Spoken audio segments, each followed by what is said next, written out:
Zaczynamy operację uszczelka pod głowicą Honda Civic TypeR FK8 2018 rok, 117 000. Niestety puściła uszczeleczka. Auto nie było eksploatowane bardzo intensywnie, ale te motory mają taką po prostu przypadłość, że raz na 100-120 tysięcy trzeba uszczeleczkę zrobić. I teraz będziemy robili to u mnie w garażu. Nakręcę filmik, zobaczycie, jak to mi wszystko wyszło. Pierwszy dzień pracy. Samochód wylądował na kobyłkach.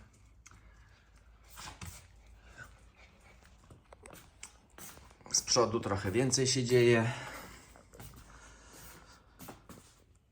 Zdjęty został górny pas. Odłączone węże wodne. Oczywiście wcześniej spuszczony płyn chłodniczy. Filtr powietrza ściągnięty z obudową cały.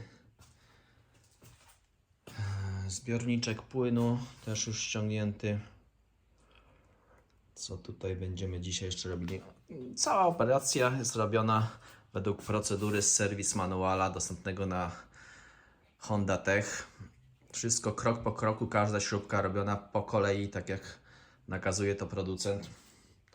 Zrobione to będzie, powiem książkowo, wzorowo będzie zrobione. Każda śrubka, każdy element będzie odkręcony, dokręcony zgodnie z procedurą przewidzianą przez Hondę. Taki projekt w ramach relaksu, miło spędzonego czasu. Lubię to robić i dlatego trochę się ucieszyłem nawet, że coś takiego się stało, bo mam wyzwanie, mam możliwość pobawienia się przy aucie. Serwis wyliczył wymianę uszczelki pod głowicą z częściami wszystkimi około 15-18 tysięcy złotych. Ja wszystkie części zamówiłem na Miami w Japonii. Przesyłka już niedługo wystartuje do Polski. Nie uwierzycie, wszystko z przesyłką $400 mnie kosztowało. Wszystkie części, cały uszczelka, wszystkie o-ringi, wszystkie uszczelnienia, wszystko co do tego potrzebuję. $400. $300, 1500 zł. To są części, które tu zostaną zużyte przy tej operacji. No i trochę mojego czasu, miło spędzonego. Ale będzie to zrobione tak, jak żaden warsztat by mi tego tak nie zrobił. Tak dokładnie, z taką precyzją. Nie wiem, ile czasu będę to robił. 2 tygodnie, tydzień, miesiąc. Zobaczymy, ile będę miał czasu. Po pracy codziennie tak sobie po 2 godziny podłubię przy tym aucie. Miła robota, fajna. Czysto, schludnie. Każdy może sobie to wykonać. Ja mam w garażu to. Moim w domu, bo najwygodniej. Kiedy chcę, to sobie przychodzę, kiedy chcę, sobie robię. Nie mam ochoty, to idę do domu. I będę nakręcał Wam codziennie nowy filmik. Zobaczymy, jak będzie postęp pracy. Może dzisiaj jeszcze coś podłubię. Może ściągnę dzisiaj. Nie, turbo chyba sobie ściągnę jutro. Dobra, następny filmik. Następne wejście. Hej. Kolejny dzień. Dzisiaj będę zdejmował turbo. Turbo, może jeszcze coś tam zrobię, może coś innego jeszcze podkręcam. A dzisiaj już poluzowałem koło pasowe. O, tutaj jest, tak wiadomo, jak każde koło pasowe bardzo mocno dokręcone. Żeby to zrobić, pożyczyłem od kolegi taki klucz. Taki przerobiony z czegoś tam, ale świetnie się sprawdza. Klucz wchodzi sobie w koło pasowe i blokuje koło pasowe. Rurką przedłużyłem, o podłogę zaparłem. Jak koło pasowe jest zablokowane, to wtedy calowym kluczem 19 odkręcamy to z przedłużką. Bardzo mocno jest dokręcone, ale nie można tu używać pneumata ani żadnego innego klucza udarowego. Serwis manual nie zaleca tego, a poza tym można uszkodzić na przykład rozrząd, bo łańcuch może przeskoczyć, jakbyśmy używali pneumata. Może to się nie dzieje, ale serwis manualny nie przewiduje użycia pneumata tutaj do koła pasowego. Dlatego zrobiłem to tak jak zgodnie ze sztuką, czyli kluczem. Jednym zablokowałem, drugim odkręciłem i lecimy dalej.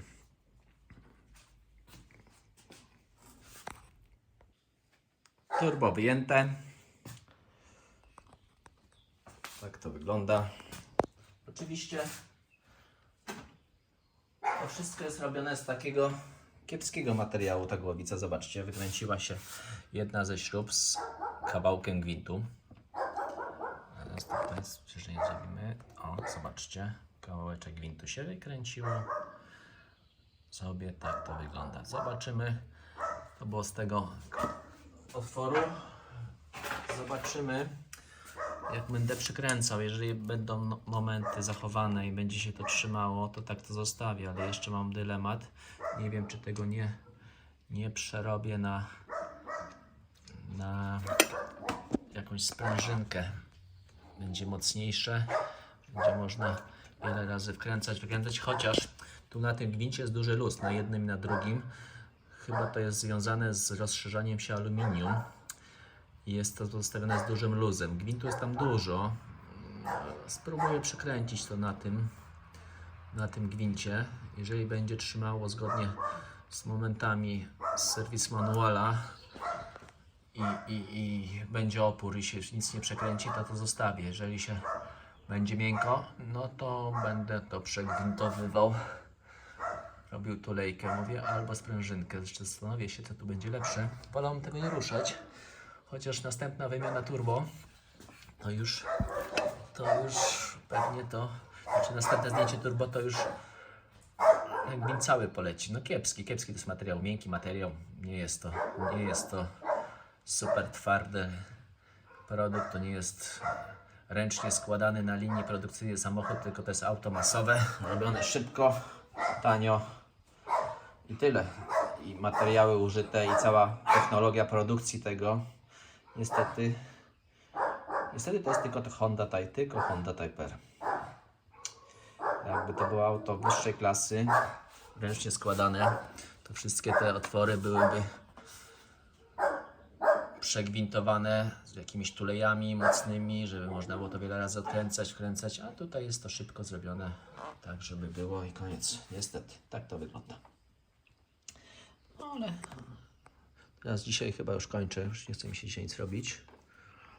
Może jeszcze coś tutaj poodkręcam, może pompę wysokiego ciśnienia, albo tu jakieś... Tego akumulatora nie wyjąłem, ale chyba go wyjmę. Będę miał lepszy dostęp tutaj do rury turbo. Zobaczymy. Dobra, następny film z postępu pracy. O, taki pomocnik tu pomaga. I tyle. Kolejny dzień. Jednak wyjąłem akumulator. Miałem lepszy dostęp do rury turbo wchodzącej do przepustnicy. Co dzisiaj zrobiłem? Zdjąłem tak zawór VVTi, sitko VVTi, zdjąłem pojemniki oparów. Tutaj takie różne sobie były, małe urządzonka i przewody i mocowanie. Odkręciłem pompę wakum. Tak, teraz będę odkręcał cały termostat. Tutaj będę odkręcał cały termostat. Dwie śruby i jedna nakrętka go trzyma. No i lecimy dalej. Robiąc wszystko według serwis manuala jest fajnie, bo cała procedura jest zachowana, wszystko ładnie schodzi w odpowiedniej kolejności, jest w miarę jakiś tam dostęp i to jest fajne. A w ogóle z serwis manualem jest tak, że każdy może mieć serwis manuala na 24 godziny. Loguje się na techinfohondach.com, coś takiego, taka jest strona chyba, potem sprawdzę, napiszę Wam. Płaci się $40 bodajże za 24 godziny. No i ma się wgląd do wszelkich serwis manualów. Można sobie to wszystko wtedy, całą tą wiedzę posiąść. I wtedy jest super prosta sprawa przy takiej pracy. Odkręcony termostat. Oczywiście vacuum pump. Też odkręcona. Idzie gładko, wszystko ładnie. Ładnie wszystko idzie. Także miła, przyjemna robota. No dzisiaj majóweczka, 1 maja. Dlatego idzie ładnie postęp prac. Zobaczcie, ile już odkręcone. Okablowanie. Z tyłu teraz będę jeszcze linię paliwową ściągał. Potem manifold, czyli kolektor ssący. I ładnie, fajna robota już teraz. Teraz już jest dostęp do tego wszystkiego. Już nie trzeba się męczyć między przewodami. Ale serwis manual do tego jest potrzebny, powiem Wam. To kolejność ściągania, potem kolejność montażu. Oczywiście każdą element forsuję sobie w takie różne pudełka. Różne pudełka mam. Nigdy nie jest wrzucone wszystko do jednego pudła. Mam etapami wszystko podzielone, że potem jak będę skręcał, tylko biorę odpowiednie pudełko. Wszystkie śruby są w odpowiednim pudełku. Kolejność będzie z serwis manuala, no ale nie będę szukał śrub, nie będę szukał nakrętek, która gdzie idzie, jaka długość. Wszystko mam poprzyczepiane, poopisywane. Będzie ładna robota będzie. Postęp prac jest taki. Zdjąłem kolektor ssący. 4 śruby go trzymają i od spodu trzyma go taki uchwyt. Trochę kiepski dostęp, ale się udało. Wszystkie przewody poodpinałem wcześniej. Elektryczne i podciśnienia i jeszcze jakieś różne małe wodne wężyki. No już jest tak ogołocona ta głowica. Już praktycznie jest końcówka. Pięknie wszystko. Idzie ładnie, bez żadnych problemów. Teraz będę zdejmował łańcuch, czyli zrobimy to tak, że delikatnie za miskę podniosę lewarkę, podłożę podstawkę, żeby silnik oparł się na podstawce, na deseczce, jakąś trzeba, jakiś balik drewniany malutki pod miskę podłożyć, żeby tam nie uszkodzić. Oprzemy silnik o to i będą odkręcane mountsy, czyli bardziej po angielsku mi idzie niż tu po polsku. To są łapy silnika, no dobra. I będziemy lecieli dalej. No i łapę i potem obudowę łańcucha zdejmę. Łańcuch, żeby zdjąć, trzeba będzie ustawić w punktach zerowych wszystko ładnie, żeby się dolne koło było ustawione w punkcie 0. Strzałki wszystkie według serwis manuala, kreseczki, wszystko musi być ładnie ustawione. I wtedy napniemy delikatnie, zluzujemy napinacz, wyjmę napinacz, ściągnę łańcuch, ślizgi i jak już łańcuch będzie zdjęty, no to zdejmiemy wałki z góry. Najpierw poluzujemy wszystkie tutaj śruby, też odpowiednio się luzuje śruby według serwis manuala, nie tak naraz po każdą, tylko trzeba po 2 luzować naraz, żeby nie były żadne naprężenia, żeby nic nie pękło. Tak tutaj będzie to robione. Kolejny film, kolejne wejście za jakiś czas. Kolejny dzień pracy. Zdejmowana jest cały górny rozrząd. Zdjąłem tak łańcuch, wałki rozrządu, teraz rocker arm zdejmuję. No i idzie to wszystko ładnie według serwis manuala po kolei. Jakieś uwagi? No nie, wszystko jest ok. Rozpina się ładnie, wszystko schodzi w kolejności, tak jak powinno to wszystko być. Porcjuje wszystko sobie w woreczki, opisywane w kolejności, wszystko, żeby potem wszystko się ładnie składało, żeby nic nie musiał szukać. Wszystko wróci na swoje miejsce, tak jak powinno to być. Przyjemna robota.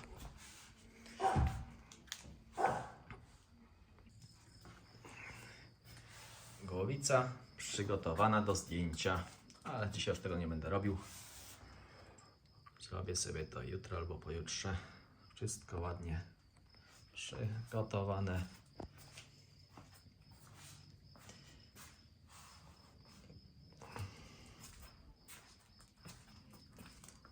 Popakowane wszystko w pudełeczkach, przygotowane.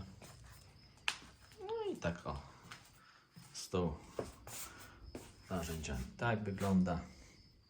Zobaczcie, czysto, nic nie pobrudzone. Tak, jeszcze trochę tutaj pochowane różnych gratów. Silnik podparty.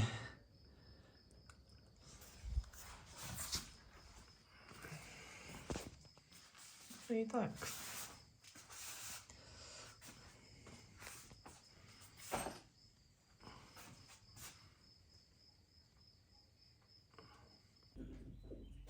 Głowica odkręcona. Zaraz pokażę Wam.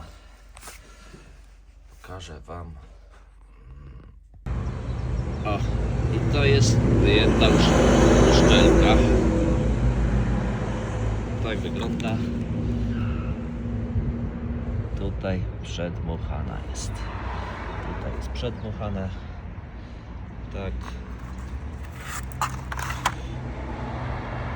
Ta strona.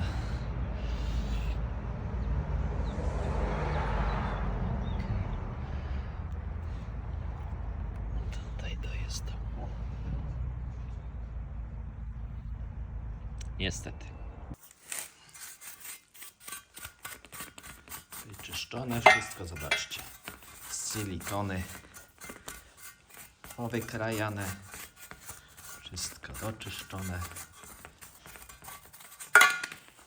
Zobaczcie, tak wygląda obudowa. Wszystkie krawędzie doczyszczone.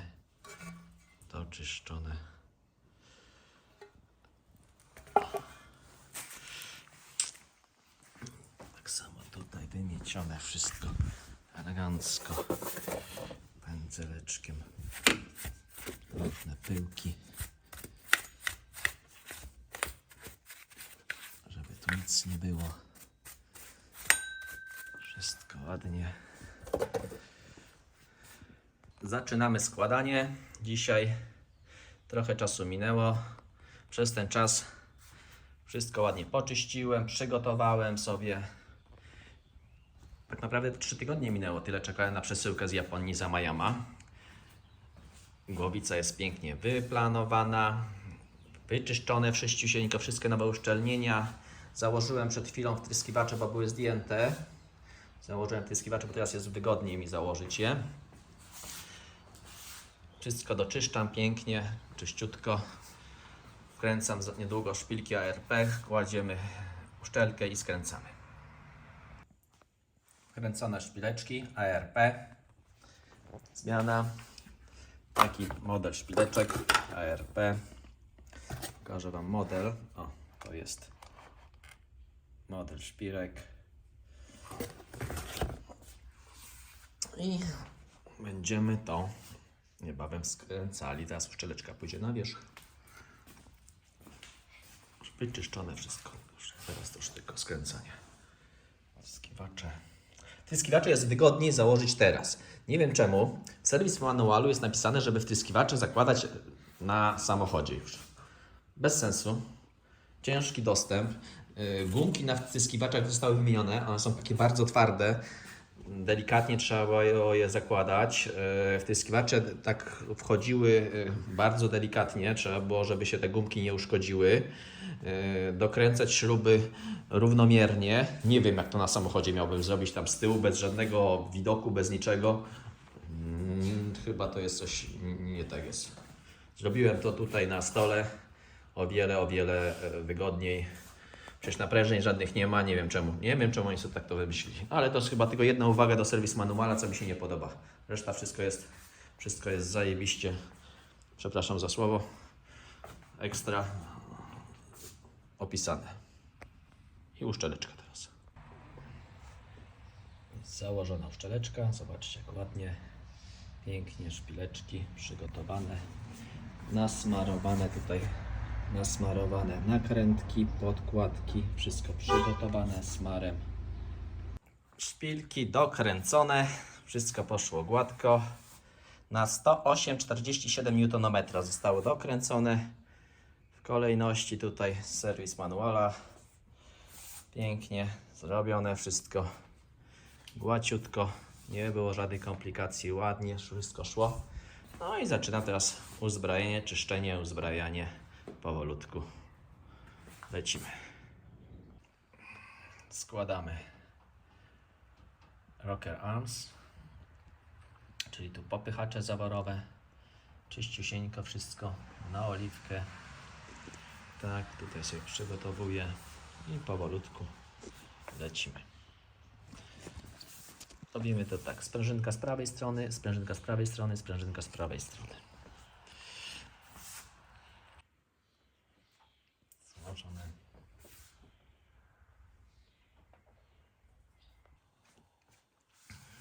Skręcanie, część kolejna.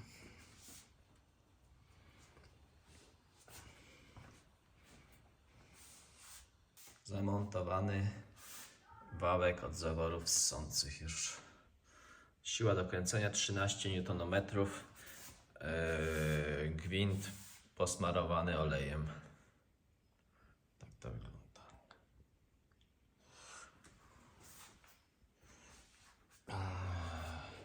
Powoli łańcuszek uzbrajany.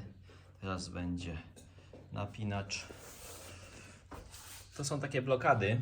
Idealnie do tego pasuje wiertło 5 i 1. Nie 5,0, nie 5,2, 5 i 1.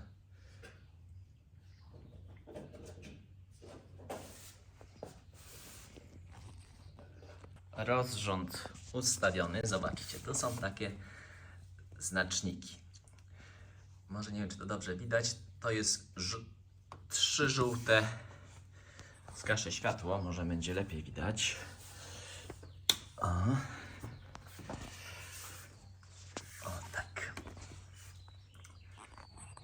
To są 3 żółte oczka.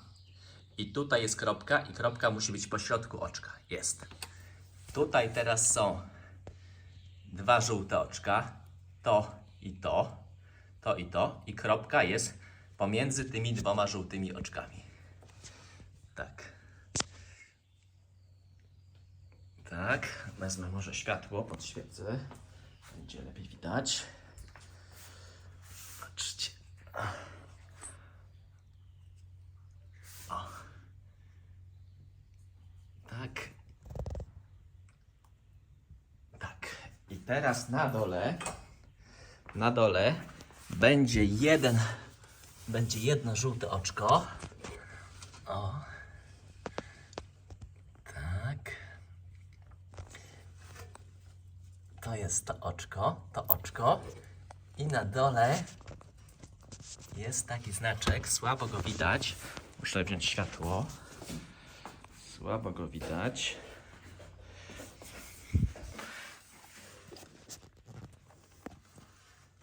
O. Jest tam znaczek. Jest taka kreseczka. I kreseczka tutaj jest kreseczka. I kreseczka jest pośrodku pojedynczego żółtego oczka. I to jest wtedy prawidłowo ustawiony łańcuch. Rozrząd mamy idealnie ustawiony. Teraz ustawiam luzy zaworowe. Trochę się trzeba pobawić teraz tym, taka zmutna robota. Trzeba ustawić luzy zaworowe. I po ustawieniu luzów zaworowych co będę robił? Boczną pokrywę zakładał.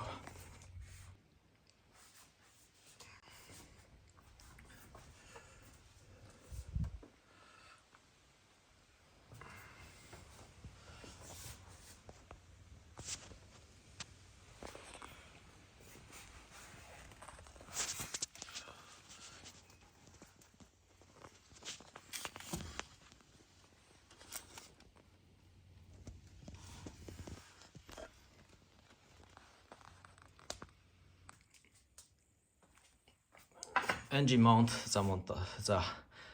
założone, czyli łapa silnika. No, wcześniej pokrywa była, napinacze, co tam jeszcze, no, silikonowanie, wiadomo, tą pokrywę trzeba wysilikonować wszystko. Składanie tego silnika, jeżeli ktoś składa to bez serwis manuala i robi sobie tak w jakimś warsztacie, który robił takie różne silniki, nie wiem, Audi, Volkswagen, BMW i nagle będzie sobie Hondę skręcał. Bez serwis manuala to każda śrubka, dokręcenie śruby ma odpowiedni moment do kręcenia. Nie tak na oko. Jedna ma 22, druga 32 Nm, druga 45. Jedna jest na olej wkręcana, druga nie.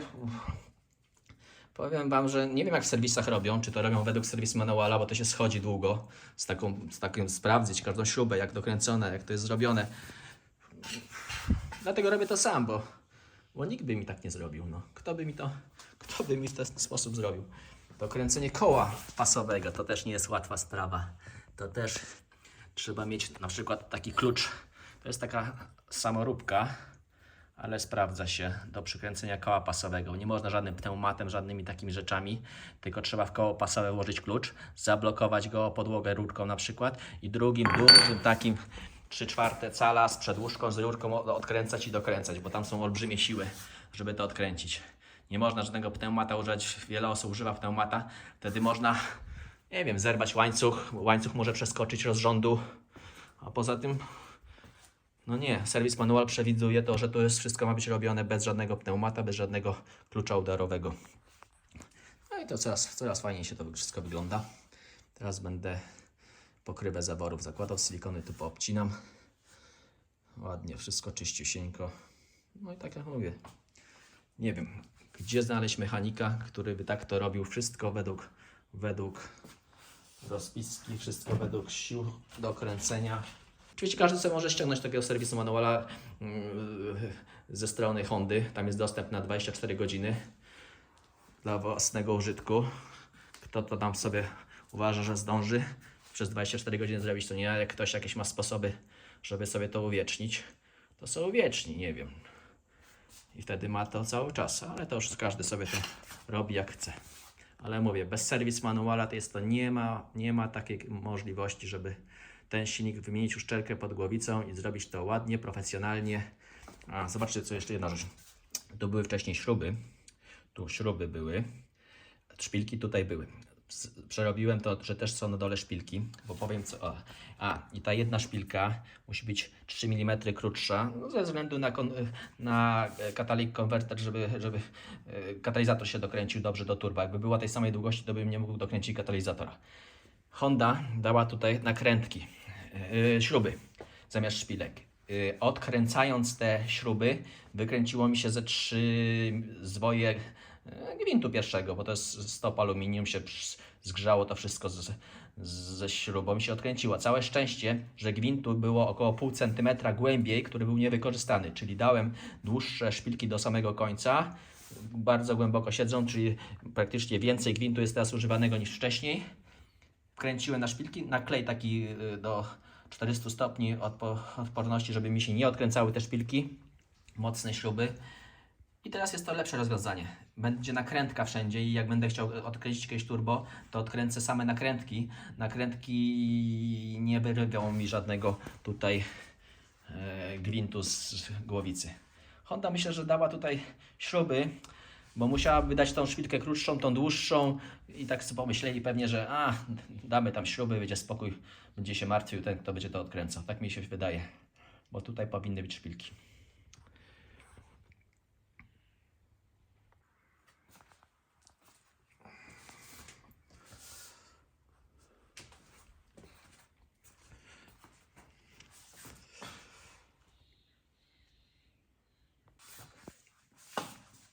Kolektor uzbrojony, przewody, wszystkie kostki. No, powoli już silnik zaczyna wyglądać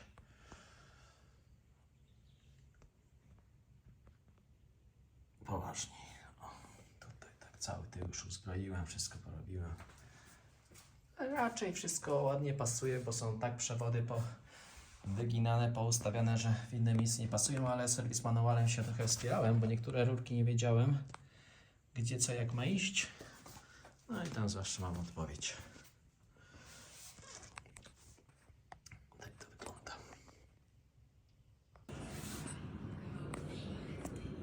Przykręcona podstawa termostatu cała, pompa vakuum. Teraz zbiorniczki ewapu i różne inne zawory. Tutaj jest troszeczkę zabawy, bo bardzo dużo przewodów, ciasno, wszystko trzeba robić w kolejności i tutaj jest zabawy z tym wszystkim. Tutaj nie jest łatwo, zobaczcie, tu jest tych przewodów, rurek, uchwycików. Jest to trochę tutaj zabawy takie precyzyjne, ale to tak w miarę pasuje wszystko na swoje miejsce. Tylko że trzeba cały czas w instrukcję zaglądać, bo po prostu nie wiadomo gdzie co nieraz podłączyć.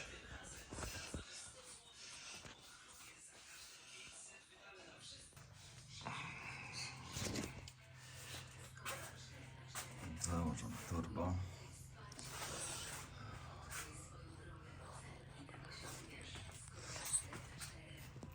Widzicie szpilki, które tu założyłem. Super sprawa teraz. Nie ma śrub, tylko szpilki. Nie wyrwie mi się już gwint żaden tutaj z głowicy.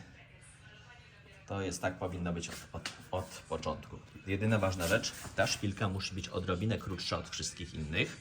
Widzicie, jest krótsza. Te wszystkie są u góry dłuższe. Jest krótsza, bo bym inaczej nie założył katalizatora. Przeszkadzałaby w założeniu katalizatora. Jest według mnie ekstra.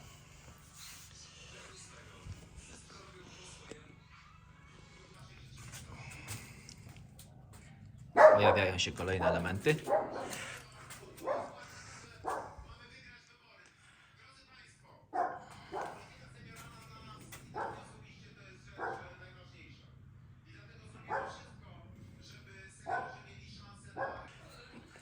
No, za chwilę napełnienie płynu chłodzącego, olej już wlany, świecę jeszcze tylko wkręcę i odpalamy. O, to jeszcze takie tam pokrywy, osłony do założenia, ale odpalić silnik muszę. Za chwilę, chwila prawdy. Nie została mi żadna śrubka, wszystko poszło elegancko. To też jest sukces. Złożony, wszystko elegancko zrobione. Za chwilę pierwsze odpalenie. Wszystko. No, nie została mi żadna śrubka, żadna śrubka. Wszystko złożyłem, 15 razy sprawdziłem, trochę serce bije mocniej. Się okaże za chwilę, jaki finał. No ale raz się żyje, trzeba zakręcić. To finał pracy, przejechane 30 km. Pięknie silnik pracuje. Ukończona Honda. Trochę się zeszło, ale wszystko działa perfekcyjnie. Potwierdzam. Jeszcze jedna uwaga. Silnik po tej naprawie zaczął zupełnie inaczej pracować. Ładnie, aksamitnie. Tamten dźwięk, co był wcześniej, już się przyzwyczaiłem do niego. To było jakieś takie w ogóle, jakby inny motor był. Gładziutko, przyspiesza, żadnych szumów, żadnych gwizdków, świsków, nic nie słychać. No po prostu nowe auto. Fabryka poprawiona. Szpilki ARP zrobiły robotę. szkoda, że fabryka nie daje takich szpilek od nowości. Ale wtedy mechanicy nie mieliby co robić. A ja zrobiłem to sam, u siebie w domu, w garażu. A teraz podam Wam jeszcze numer katalogowy zestawu uszczelki wraz z różnymi innymi o-ringami, uszczelnieniami potrzebny do wykonania tej procedury wymiany uszczelki pod głowicą w Hondzie. Zamawiam te części, ja na przykład za Miami. Opłaca się, jest to taniej niż w Polsce. Trzeba poczekać 2-3 tygodnie na dostawę, ale opłaca się. Tu jest numer katalogowy, tam jest uszczelka pod głowicę, różne o-ringi, uszczelnienia, wszystko co potrzeba nam do wykonania takiej procedury wymiany uszczelki pod głowicą. Dokupiłem jeszcze tylko jedną uszczelkę przy turbinie, taki podwójny okular pod rurkę z płynem chłodzącym. I jeszcze jeden o-ring, taki grubszy o-ring do rurki pomiędzy termostatem a pompą wody, bo w zestawie był jeden. Oni zakładali, że tylko z jednej strony tą rurkę wypniemy. Ja całą ją zdemontowałem. W związku z tym dokupiłem sobie jeszcze jeden taki o-ring, ale to jest groszowa sprawa. Co tam jeszcze potrzeba? No wiadomo, olej silnikowy, płyn chłodzący. Dobry silikon proponuję kupić, taki porządnej firmy, żeby to wszystko ładnie się uszczelniło, jakoś to też wyglądało. Nie lubię czerwonego silikonu, ja sobie kupiłem taki złoty, odporny na wysoką temperaturę, dobrej klasy i taki. Polecam właśnie kupić dobry silikon. I co tam jeszcze potrzeba? No wiadomo, taki klucz do odkręcenia koła pasowego, to albo od kogoś pożyczyć, albo trzeba sobie kupić. Nie można tego koła, wiadomo, z żadnym młotem udarowym, żadnymi takimi rzeczami. Trzeba to ręcznie, przez rurką, kluczem z przedłużką jakąś taką, żeby to było po prostu tak jak przewiduje reper manual. No i tyle. No i życzę Wam powodzenia podczas takiej procedury wymiany uszczelki pod głowicą. Ja jestem amatorem, w ogóle w życiu zawodowym nie jestem związany z mechaniką samochodową. Robię to w sumie dla przyjemności u siebie w garażu. Swoje auta serwisuję samemu. Nie jeżdżę do żadnej autoryzowanej stacji obsługi. Mam jeszcze też inne japońskie auta, Lexusy i nie jeżdżę nimi do ASA, samemu je serwisuję. Kupiłem je nowe z salonu, ale nie jeżdżą do ASA. Sam robię wszystko. Uważam, że zrobię to dokładnie, a poza tym lubię to jest dla mnie przyjemność z pracy takiej. Wolny czas sobie spędzam w ten sposób. I ta naprawa tej uszczelki pod głowicą, było to jakieś wyzwanie, ale nie zmartwiło mnie to bardzo. Nie powiem, że ucieszyło, ale miałem po prostu trochę jakiegoś zajęcia. Robiłem to, co lubię. Robiłem to dokładnie, precyzyjnie, jak zegarmistrz. Nie było to robione szybko, po łebkach. Wszystko robione według procedury Hondy. Każda śrubka dokręcona kluczem dynamometrycznym, małym, dużym, średnim. Każda. Nic nie było dokręcane na tak zwanego czuja. Tylko wszystko według serwis manuala. No ale to była taka raczej przyjemna praca i to nie był wyścig robione powolutku. No wiem, że żaden warsztat by tak nie zrobił, bo by nie zarobił na swoje utrzymanie, bo tyle czasu, co poświęciłem, tyle godzin, to nikt tak by nie zrobił mi tego. Może by zrobił ktoś, ale bardzo duże pieniądze by musiał za coś takiego wziąć, bo naprawdę mnóstwo czasu spędzone. Robione to bardzo, bardzo dokładnie, precyzyjnie. Tylko myślę, że przy swoim aucie może ktoś tak zrobić, bo jakbym to robił za pieniądze, no to bym zbankrutował. Albo musiałbym bardzo, bardzo duże pieniądze za taką usługę brać. I tyle. Życzę powodzenia wszystkim, którzy sami chcą wymienić taką uszczelkę, że mają jakieś umiejętności, mają garaż, warunki do tego, no to polecam. Oczywiście przy takiej pracy warto zachować czystość. Ja w garażu miałem bardzo czysto, odkurzony, wyczyszczony, żadnego pyłu, piasku, brudu, nic. Mogłem z przeproszeniem na boso tam chodzić. Ale to też jest ważne podczas takiej pracy, żeby wszystko było czysto, żeby nic nie było jakiegoś takiego brudu, kurzu, syfu, bo to przy takiej pracy jest to niewskazane. Tam się, wiadomo, są wrażliwe elementy silnika, żeby to się wszystko nie zakurzyło, zabrudziło. I tyle, no. Czystość, tak. Czystość podczas takiej pracy jest bardzo, bardzo ważna. I tyle. Pozdrawiam i życzę powodzenia.